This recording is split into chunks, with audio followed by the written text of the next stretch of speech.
Hi everyone, to those who are new to the channel, welcome to Living the Dream Dominican Republic. And for those of you who are returning, welcome back. In today's episode, I will be discussing the life of General Gregorio Luperon, and on the next video will be the Hermanas Mirabal. What a tongue twister. Now, before we get down to the nitty-gritty, I have a favor to ask. My husband promised me a 4K camera to do my recordings when I hit 1,000 subscribers. I know it's a lot to ask, but I will be asking to please subscribe and like this video as well as the other videos that I have out there. That way, hopefully I can get this camera sooner rather than later. I can do my recordings for you in a better quality and you can enjoy them even more. Now, stay tuned for the video.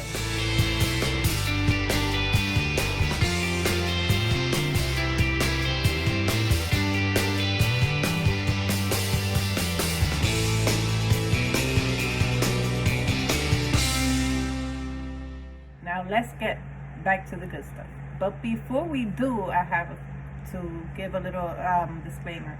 I will not be discussing in full-blown the life of Gregorio Luperon, just because there are quite a few videos out there here on YouTube and also on the internet discussing Gregorio Luperon's life, and they're quite interesting.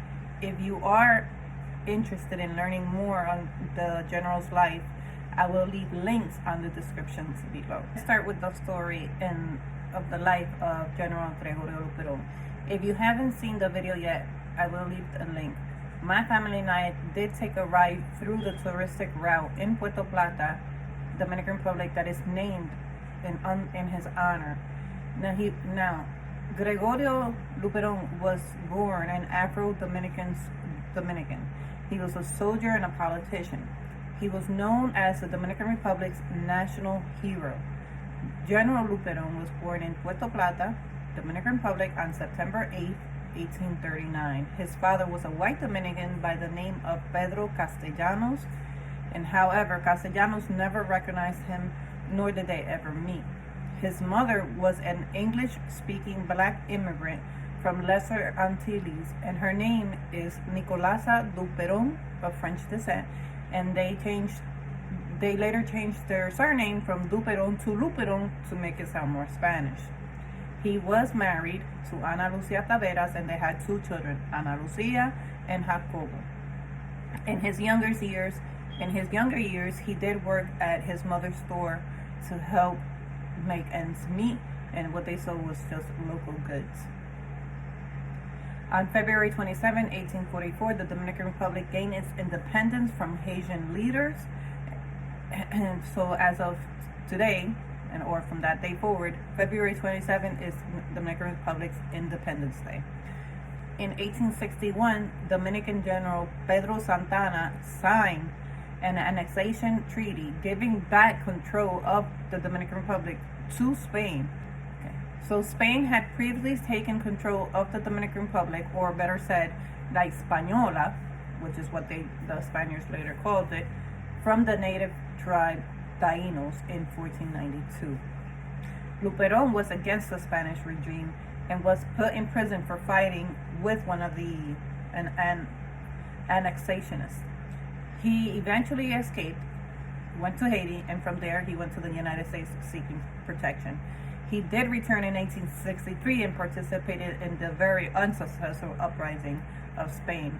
However, his bravery caught the attention of his superiors because of his young age, and he was later made into a general. Now, General Luperon earned the Dominicans' respect during the War of Restoration, which occurred 1863 to 1865, which eventually the Spaniards withdrew and the war ended in 1965. General Buenaventura Baez was restored to power in October, and Luperon declared his opposition and was expelled from the country because of it. After the successful uprising against Baez, the country was ruled by three military leaders, including Luperon. A government was elected, but was overthrown in 1868, and Baez was reinstated. Luperon left again the country and soon began to plot against Baez. Luperon helped Ulysses Espelia and win the 1876 elections, and a series of rebels in the south forced Espelia to resign and Baez returned to power. Luperon went into exile once again, and after Baez went into exile, that's when Luperon returned to the Dominican Republic in 1878.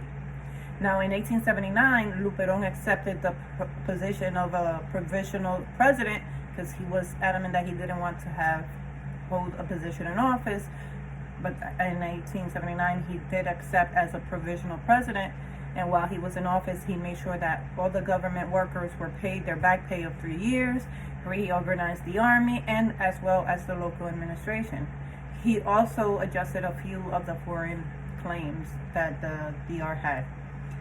The general also served as a diplomat in Paris in the early 1880s.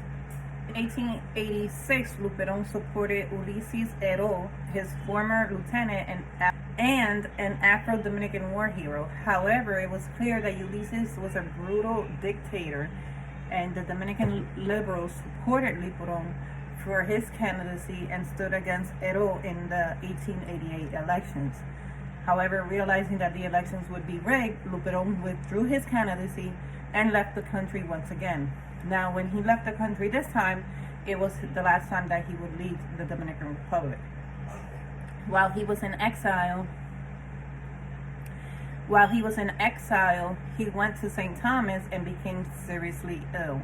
Now, a remorseful Heró visited Luperon and persuaded him to return home to Puerto Plata. Luperon accepted, but refused to travel back to the DR in the same boat as Heró. He did die a few months later after his arrival in Puerto Plata on May 21st, 1897, under the care of his sister. The airport in Puerto Plata is named in his honor, Gregorio Luperon International Airport, and his sister's home, a Victorian-style two-story located in Puerto Plata, where he spent his last days, is now a museum in his honor. I hope you guys enjoyed this brief history on General Gregorio Luperon.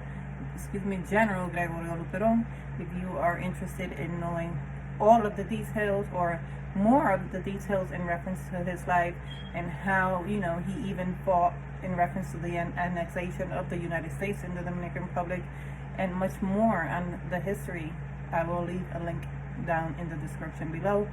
Please hit that like button if you enjoyed the video. Please also subscribe so I can get my 4K camera. Hit the notification bell, that way you are made aware when I post my next video. It should be in reference to Las Hermanas Mirabal, and also share if you found this information interesting at all. Be safe.